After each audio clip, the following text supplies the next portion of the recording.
പണ്ട് 8ാം ക്ലാസ്സിൽ പഠിക്കുമ്പോൾ ഒരു ബാലരമ ഡൈജസ്റ്റ് വായിച്ച ഓർമ്മയിൽ ഒരു വരി തങ്ങി നിൽപ്പുണ്ട്. അനേകം അന്ധവിശ്വാസങ്ങൾക്കിടയിൽ മതങ്ങൾ ഉണ്ടാക്കിയ അതിശയോക്തികളിൽ ഒന്നു മാത്രമായിരുന്നു ശാസ്ത്രലോകത്തിന് ലോകാവസാനം. എന്നാൽ ശാസ്ത്രം ഇപ്പോൾ അതേക്കുറിച്ച് ഗൗരവമായി ആലോചിച്ചു തുടങ്ങിയിരിക്കുന്നു. ഏതാണ്ട് ഇങ്ങനെയൊക്കെയാണ് ആ വരികൾ. ശാസ്ത്രയുക്തിയിൽ മനുഷ്യർ ഭൂമിയിൽ വന്നിട്ട് വളരെ കുറഞ്ഞ കാലമേ ആയിട്ടുള്ളൂ. അതായത് ഹോമോസാപ്പിയൻസ് വന്നിട്ട് ആകെ ഒരു 3 ലക്ഷം വർഷം. എന്നാൽ 56 ദശലക്ഷം വർഷം ഈ ഭൂമി അടക്കിവാണവരാണ് ദിനോസറുകൾ. എങ്ങനെയാണ് ദിനോസറുകൾ കൂട്ടത്തോടെ ചത്തൊടുങ്ങിയത് എന്നതിനെപ്പറ്റി ശാസ്ത്രം അന്വേഷിച്ചു. പല കാരണങ്ങളാണ് അവർ കണ്ടെത്തിയത്. ഒടുവിൽ അവർ ഒരു കാര്യം ഉറപ്പിച്ചു: എല്ലാം സംഹരിക്കപ്പെടുന്ന ഒരു സ്വഭാവം ഈ ലോകത്തിനുണ്ട്. ദിനോസറുകൾ പെടുന്നതിനെ ഇല്ലാതായെങ്കിൽ നിസ്സാരനായ മനുഷ്യൻ്റെ കഥ എന്താവും? അങ്ങനെ ഒരു സംഹാരതാണ്ഡവമല്ലേ ഈ ലോകാവസാനം? ഇതാണ് തുടർന്നുള്ള ഭാഗങ്ങളുടെ ആകെത്തുക. ആഗോളതാപനമെന്ന കാലാവസ്ഥാ പ്രതിസന്ധിയെക്കുറിച്ച് ശാസ്ത്രം പറഞ്ഞു വരുന്നത് ഈ ലോകം ഒരു സംഹാരത്തിലേക്ക് അടുക്കുന്നു എന്നാണ്. ഭൗമോപരിതലത്തിൽ, ഭൗമാന്തരീക്ഷത്തിൽ താപനില വർദ്ധിച്ചു വരുന്നതിനെയാണ് ആഗോളതാപനം എന്ന് വിളിക്കുന്നത്. ആഗോളതാപനം, ഗ്ലോബൽ വാർമിംഗ് ഒരു ചൂടുള്ള വിഷയം തന്നെയെന്ന് സ്വബോധമുള്ള മനുഷ്യർ സമ്മതിക്കുന്നുണ്ട്. മറിച്ച് പറയുന്നത് ട്രംപിനെ പോലുള്ളവരാണ്. വ്യവസായ വിപ്ലവത്തിന് ശേഷമാണ് താപനിലയിൽ ഇങ്ങനെയൊരു വർധനവുണ്ടാകുന്നത്. 1850നും 1980നും ഇടയ്ക്ക് 130 വർഷം കൊണ്ടുണ്ടായ താപനില വർധനവ് പരിശോധിക്കുമ്പോൾ ഓരോ 10 വർഷവും 0.07 സെൽഷ്യസ് വർധനവാണ് കാണാനാവുന്നത്. എന്നാൽ 1981 മുതൽ ഇങ്ങോട്ട് ഓരോ 10 വർഷവും 0.2 ഡിഗ്രി സെൽഷ്യസ് വർധനവ് താപനിലയിൽ ഉണ്ടാകുന്നതായി ശാസ്ത്രലോകം വ്യക്തമാക്കുന്നുണ്ട്. കാർബൺ ഡൈ ഓക്സൈഡിൻ്റെ അളവ് അന്തരീക്ഷത്തിൽ വർദ്ധിച്ചു വരുന്നു എന്നതാണ് ആഗോളതാപനത്തിൻ്റെ പ്രധാന കാരണം. അതുപോലെ ഗ്രീൻ ഹൗസ് വാതകങ്ങളുടെ അളവും കൂടി വരുന്നു. ഫോസിൽ ഇന്ധനങ്ങളുടെ ഉപയോഗം വർദ്ധിച്ചതും വനനശീകരണം വ്യാപകമായതും ഇതിന് കാരണങ്ങളായി. എയർ കണ്ടീഷണറുകൾ, റെഫ്രിജറേറ്ററുകൾ തുടങ്ങിയ ഉപകരണങ്ങളിൽ നിന്ന് ക്ലോറോ കാർബണുകൾ ക്രമാതീതമായി പുറന്തള്ളപ്പെടുന്നുണ്ട്. ഇതിൻ്റെ ഫലമായി ഭൂമിക്കൊരു കവചം പോലെ നിന്നിരുന്ന ഓസോൺ പാളികളിൽ വിള്ളലുണ്ടായി. അതിലൂടെ ഹാനികരവും കൂടുതൽ താപവുമുള്ള സൗരവികിരണങ്ങൾ കടന്നു വരികയും ചെയ്തു. കാർബൺ ഡൈ ഓക്സൈഡും മറ്റു ഹരിതഗൃഹവാതകങ്ങളും തങ്ങി നിൽക്കുന്ന ഈ അന്തരീക്ഷത്തിൽ ഈ താപം കുമിഞ്ഞുകൂടുകയും ചെയ്യുകയാണ്.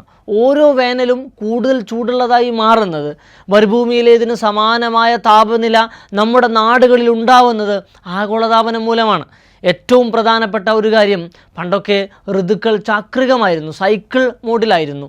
കൃത്യമായ ഇടവേളകളിൽ വേനലും വർഷവും ശൈത്യവും മറ്റു ഋതുക്കളും മാറി മാറി വന്നു. ഇന്നത്തേതുപോലെ സമയവും കാലവും അളക്കാൻ സാങ്കേതിക വിദ്യകളില്ലാതിരുന്നപ്പോഴും പഴമക്കാർക്ക് കൃഷിയിറക്കാനും മറ്റും മഴയും മഞ്ഞും വേനലുമൊക്കെ എപ്പോൾ വരുമെന്നും പോകുമെന്നും പറയാൻ കഴിയുമായിരുന്നു. എന്നാൽ ഇന്നു കാലാവസ്ഥാ നിർണ്ണയത്തിന് അത്യാധുനിക സൗകര്യങ്ങൾ ഉള്ളപ്പോഴും പ്രവചനാതീതമാണ് എല്ലാം. കാലാവസ്ഥാ വ്യതിയാനം മഴ മാറി വരുന്നതിൽ മാത്രം ഒതുങ്ങുന്നതല്ല, അതൊരു ഭീമമായ പ്രശ്നമാണ്. ഭൂമിക്ക് പനിച്ചു പൊള്ളുന്നു എന്ന് പറയുന്നത് പോലെയാണ്.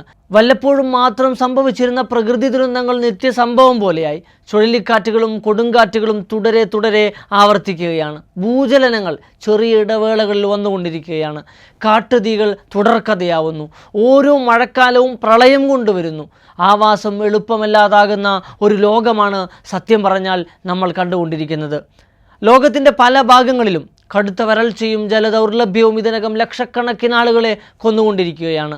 മനുഷ്യൻ്റെ ചെയ്തികളാൽ കരയിലും കടലിലും ആകാശത്തും പ്രശ്നങ്ങൾ കുമിഞ്ഞുകൂടിയിരിക്കുന്നു എന്ന വാക്യം നമ്മളിപ്പോൾ അക്ഷരാർത്ഥത്തിൽ കണ്ടുകൊണ്ടിരിക്കുന്നു.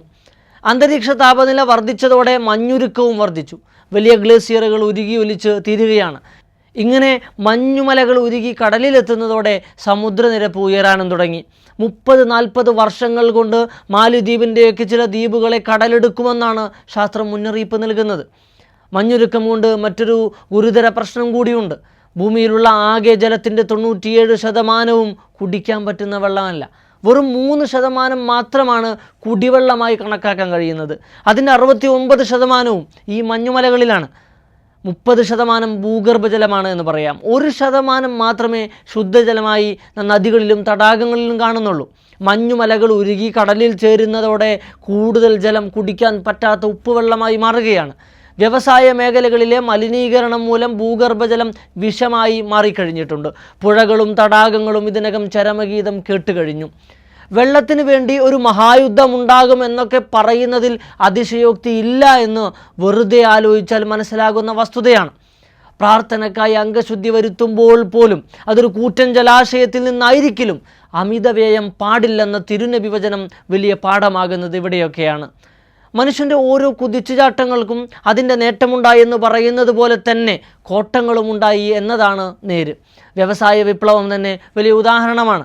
മലിനീകരണ പ്രശ്നങ്ങളും സാമ്പത്തിക ചൂഷണവും കോളനിവൽക്കരണത്തിൻ്റെ പുതിയ വകഭേദങ്ങളും ഉണ്ടായത് വ്യവസായ വിപ്ലവത്തോടെയാണ്. കോളനികളിൽ നിന്നാണ് തങ്ങളുടെ വ്യവസായ കേന്ദ്രങ്ങളിലേക്ക് സാമ്രാജ്യത്വ ശക്തികൾ അസംസ്കൃത വസ്തുക്കൾ കണ്ടെത്തിയിരുന്നത്. കടുത്ത ചൂഷണമാണ് കോളനികളിൽ അന്ന് നടന്നത്. പരമ്പരാഗത കാർഷിക രീതികൾ തകർത്ത കൊളോണിയൽ ശക്തികൾ ഭക്ഷ്യവിളകൾക്ക് പകരം നാണ്യവിളകൾ കൃഷി ചെയ്യാൻ കർഷകരുടെ മേൽ നിർബന്ധം ചെലുത്തി. ഇന്ത്യ അനുഭവിച്ച കെടുതികൾ, ബംഗാളിലും ബോംബെയിലുമൊക്കെ ഉണ്ടായ ക്ഷാമങ്ങൾ തുടങ്ങിയവ ഇത്തരം കൊളോണിയൽ ആർത്തിയുടെ ഫലമായിരുന്നല്ലോ. വ്യവസായശാലകൾ വലിയ മലിനീകരണ ഭീഷണിയായപ്പോൾ അവിടങ്ങളിൽ പ്രതിഷേധങ്ങൾ ഉയർന്നു. അതോടെ കൊളോണിയലിസം ഈ കുത്തക രാജ്യങ്ങളിൽ നിന്ന് പുതിയ വഴി കണ്ടെത്തുകയാണ്. അസംസ്കൃത വസ്തുക്കൾ കണ്ടെത്തുന്ന മൂന്നാം ലോക രാജ്യങ്ങളിൽ തന്നെ വ്യവസായശാലകളും തുറന്നു. തുച്ഛമായ വേതനത്തിന് തൊഴിലാളികളെയും കിട്ടി. തൊഴിലവസരങ്ങൾ സൃഷ്ടിക്കുന്ന ഉദാര മനസ്സാണ് തങ്ങൾക്കെന്ന് അവർ ലോകത്തെ കബളിപ്പിക്കുകയായിരുന്നു. ഫലമോ അസംസ്കൃത വസ്തുക്കളുടെ ചൂഷണവും വ്യവസായശാലകൾ ഉണ്ടാക്കുന്ന മലിനീകരണവും മൂന്നാം ലോക രാജ്യങ്ങളിൽ തന്നെ കുമിഞ്ഞുകൂടാൻ തുടങ്ങി. ഇങ്ങനെയൊക്കെ ആയിരുന്നാലും ഫസ്റ്റ് ക്വാളിറ്റി ഉൽപ്പന്നങ്ങൾ കുത്തക രാജ്യങ്ങളിലേക്ക് തന്നെ കയറ്റിപ്പോകും. വ്യവസായ വിപ്ലവം പോലെ മനുഷ്യനുണ്ടായ ഏറ്റവും വലിയ നേട്ടമെന്ന് കരുതുന്ന മറ്റൊരു കാര്യമാണ് ഹരിത വിപ്ലവം. ഹൈ ഈൽഡ് വെറൈറ്റി സീഡുകളുടെയും മുന്തിയ ഇനം അണുനാശിനികളുടെയും രാസവളങ്ങളുടെയും കണ്ടുപിടുത്തമാണ് ഹരിത വിപ്ലവത്തിലേക്ക് വഴി തുറന്നത്. എന്നാൽ ഏതാനും വർഷങ്ങൾ കൊണ്ട് തന്നെ ഹരിത വിപ്ലവത്തിൻ്റെ പരിണിതി നമ്മൾ അനുഭവിച്ചു തുടങ്ങി. HYV വിത്തുകളും മേൽത്തരം വളങ്ങളും ഉപയോഗിച്ച നിലങ്ങൾ പിന്നീട് ഉപയോഗശൂന്യമായി, ജലാശയങ്ങൾ വിഷമയമായി. റേച്ചൽ കേഴ്സൺ എഴുതിയ സൈലന്റ് സ്പ്രിംഗ് ഈ ദുരന്തങ്ങളെയാണ് വിവരിച്ചതത്രയും. നമ്മുടെ സമുദ്ര ബഹിരാകാശ പര്യവേഷണങ്ങളും പ്രകൃതിക്ക് വലിയ ബാധ്യതയാണ് എന്ന് പറയേണ്ടി വരും. പുരോഗതിയെന്നും വികസനമെന്നും നമ്മൾ പരിചയപ്പെടുത്തുന്ന പലതും ഉടനെയോ അല്ലെങ്കിൽ അടുത്ത തലമുറക്കോ ബാധ്യതയാവുന്നതാണ് മനുഷ്യൻ്റെ ചരിത്രം അത്രയും. ആഗോളതാപനം, പ്രത്യേകിച്ച് കാലാവസ്ഥാ വ്യതിയാനം തടയിടാൻ കാർബൺ എമിഷൻ കുറയ്ക്കുകയാണ് വേണ്ടതെന്ന് ലോകരാജ്യങ്ങൾ തീരുമാനിച്ച 1997 ക്യോട്ടോ പ്രോട്ടോകോൾ കുത്തക രാജ്യങ്ങൾ തന്നെ അട്ടിമറിച്ചതുപോലെയായി കാര്യങ്ങൾ. ഇന്ത്യയെപ്പോലുള്ള വികസ്വര രാജ്യങ്ങളിൽ വറളി കത്തിക്കുന്നത് കൊണ്ടാണ് കാർബൺ എമിഷൻ വർദ്ധിച്ചു വരുന്നത് എന്നുവരെ അമേരിക്ക അടക്കമുള്ള രാജ്യങ്ങൾ കുറ്റപ്പെടുത്താൻ ശ്രമിച്ചു. അമേരിക്കൻ കുത്തക കമ്പനികൾ മൂന്നാം ലോക രാജ്യങ്ങളിൽ സ്ഥാപിച്ച വ്യവസായശാലകളും മറ്റും ഉണ്ടാക്കിക്കൊണ്ടിരിക്കുന്ന പരിസ്ഥിതി പ്രശ്നങ്ങളെപ്പറ്റി അവർ മൗനം അവലംബിക്കുകയായിരുന്നു. 2015 പാരീസ് ഉടമ്പടി ക്യോട്ടോ പ്രോട്ടോകോളിൻ്റെ ഒരു തുടർച്ചയായിട്ടാണ് കാണുന്നത്. ഈ ഉടമ്പടിയിൽ നിന്ന് പുറത്തു വരികയാണെന്ന് രണ്ടാം ട്രംപ് ഭരണകൂടം പ്രഖ്യാപിക്കുക കൂടി ചെയ്തതോടെ ആഗോളതലത്തിലെ വലിയ ഒരു ഉദ്യമമാണ് പ്രതിസന്ധിയിലായിട്ടുള്ളത്. കാലാവസ്ഥാ വ്യതിയാനം ഒരു നുണയാണെന്ന് ട്രംപ് പറഞ്ഞുകൊണ്ടിരിക്കുന്നു. സത്യം പറഞ്ഞാൽ സുസ്ഥിര വികസന ചിന്തകൾ മുൻനിർത്തി കാലാവസ്ഥാ വ്യതിയാനത്തിന് പരിഹാരങ്ങൾ ഉണ്ടാക്കാൻ കഴിഞ്ഞില്ലെങ്കിൽ ഹ്യൂമാനിറ്റി ഈസ് ഡൂംഡ്. പ്രകൃതിദത്തമായ ഊർജ സാധ്യതകളും പുനരുപയോഗ ഊർജ മാർഗങ്ങളും ഫോസിൽ ഇന്ധനങ്ങൾക്ക് പകരമായി ഉപയോഗിക്കാനും അത് സാർവത്രികമായി എല്ലാവർക്കും അഫോർഡബിളായി ലഭ്യമാക്കാനും പറ്റണം. വനവൽക്കരണത്തിന് കൂടുതൽ പ്രോത്സാഹനം ഉണ്ടാവണം. മാലിന്യ സംസ്കരണത്തിന് നൂതനമായ സംവിധാനങ്ങൾ വേണമെന്ന് പറയുന്നത് പോലെ തന്നെ റീസൈക്ലിങ്ങും റീയൂസും പോലുള്ള മാർഗങ്ങൾ അവലംബിക്കപ്പെടണം.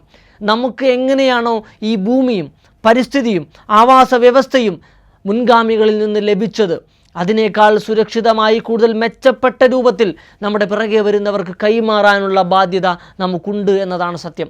വർദ്ധിച്ചു വരുന്ന ചൂടിനെ പഴിച്ചും ശപിച്ചും കഴിഞ്ഞുകൂടുക എന്നതല്ല പരിഹാരം.